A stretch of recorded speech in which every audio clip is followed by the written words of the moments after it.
আসসালামু আলাইকুম দর্শক, কেমন আছেন সবাই? আপনাদের সাথে আছে আমি আহমেদ নয়ন। দর্শক, আমি এখন দাঁড়িয়ে আছি সিটিতে অবস্থিত মাকাতি সিটি। অ্যাকচুয়ালি এটা হলো ফিলিপাইনের রাজধানী ম্যানিলাতে মাকাতি সিটি। এটা বলতে গেলে আমাদের বাংলাদেশের মতিঝিল, এটা একটা ব্যবসায়িক এলাকা। এই এলাকাটা শুধুমাত্র আন্তর্জাতিক বিভিন্ন ধরনের কোম্পানি অফিস এবং বিভিন্ন ধরনের বড় বড় কোম্পানির অফিসের জন্য। আপনারা দেখতে পাচ্ছেন এই যে বড় বড় বিল্ডিংগুলো, এই সকল বিল্ডিংগুলো হলো বিভিন্ন বড় বড় ব্র্যান্ডের অফিস। এখানে আছে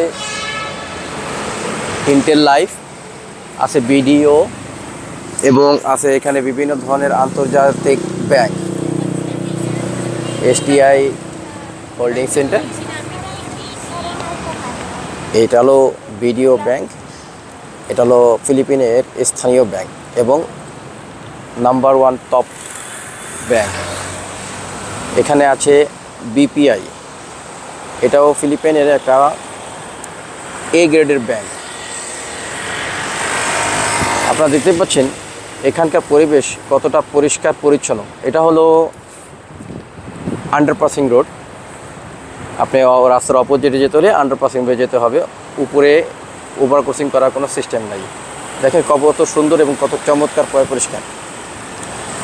এটা ভিডিও করার মূল কারণ হলো ফিলিপিনের মানুষ অনেক পরিচ্ছন্ন আমাদের বাংলাদেশে দেখছে। আপনি এখানে রাস্তাঘাটে কখনো কোনো আবর্জনা ময়লা কিছু দেখতে পাবেন না। এটা হলো এইচএসবিসি ব্যাংক।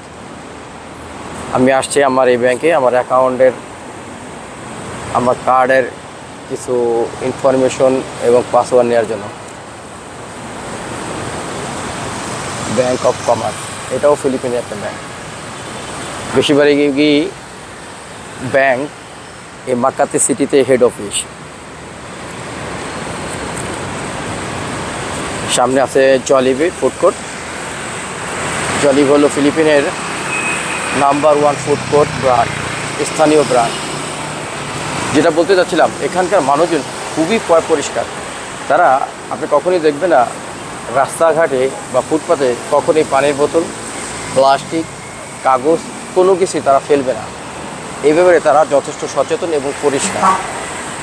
এখানে আপনি শুনতে পাবেন না কোনো উচ্চ শব্দ আওয়াজ, কেউ চিল্লাবে না, উচ্চ শব্দে কথা বলবে না। এবং রাস্তাঘাটে আপনি তো কোনো ঝগড়া বা সহজে কিছু দেখতে পাবেন না। এটা ডানকিন ডোনাট, এটা একটা ব্রেড কোম্পানি।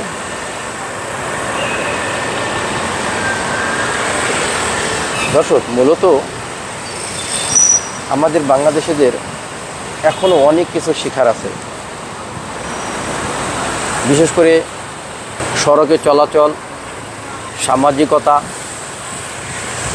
কথাবার্তা, চালচলন, পোশাক, সকল ক্ষেত্রে আমরা বলতে গেলে বিশ্বের দরবারে এখনও পয়েন্টের তালিকায় 0তেই আছে। আমরা এখনও অনেক কিছু শিখতে পারিনি। আপনি যতটা বিদেশ ঘুরবেন, যতটা পৃথিবীর বিভিন্ন জায়গায় আপনি ঘুরে বেড়াবেন, ততক্ষণ না পর্যন্ত আপনি কিছু শিখতে পারবেন। দর্শক, আজকে এই পর্যন্তই। আল্লাহ হাফেজ।